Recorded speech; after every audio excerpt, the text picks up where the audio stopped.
Hey, what's up, YouTube? This is Bold and Understanding. Welcome back to another show. So, after the Navarrete and Liam Wilson fight, which was pretty interesting, with a really exciting fight. But this is not what this video is about. What I'm looking at is the state of boxing, which is also interesting. Now, this, obviously it plays on the ESPN Plus app. You normally don't see it on the TV, and then, I guess when they get done, normally sometimes people will leak what they talk about onto YouTube somehow. But anyway, some very interesting things that were being discussed. And one of the first things that were being discussed was the performance of Arnold Barboza against Jose Pedraza.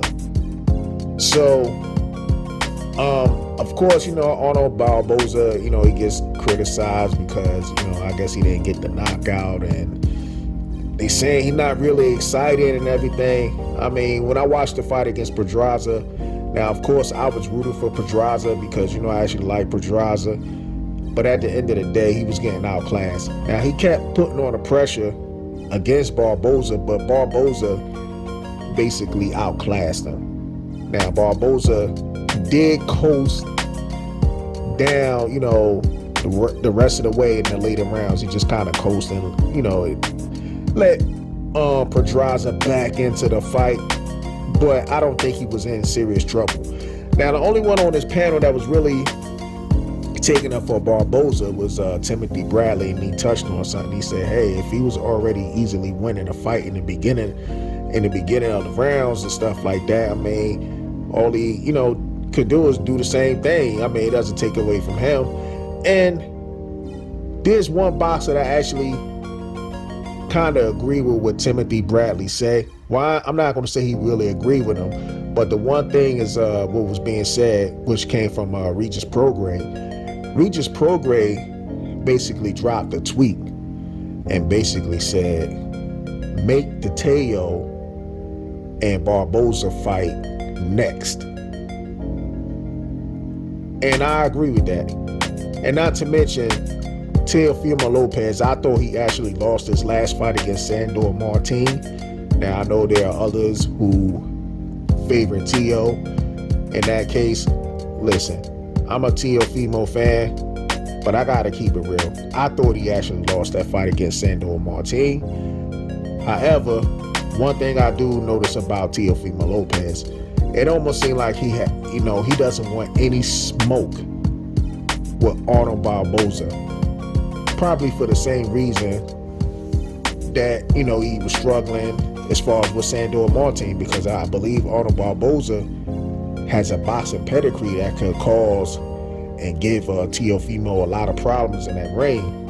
So I will be happy to see Top Rank make that fight next. But of course, in the sport of boxing, it's going to be up to the fighters at the end of the day. If Teofimo doesn't want that fight for whatever reason that he's going to use, the excuse, and say this guy can't fight, he can beat him and everything, I need to see the fight.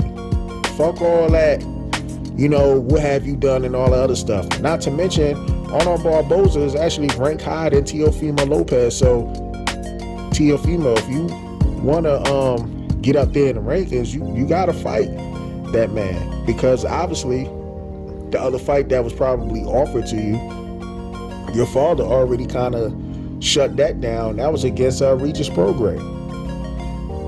And I get it, Regis Prograis is not signed with Top Rank, but at the end of the day, man, y'all got to do something, man. Teofimo, your team got to do something, man. You got to move up there and actually get in the ring and make it happen. I just don't like when certain boxers pick and choose and stuff like that.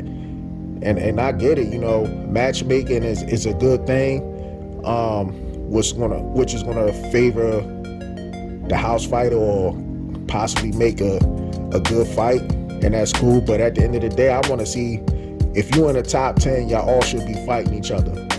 That's how I like to see it. But anyway, that's what I have on that one.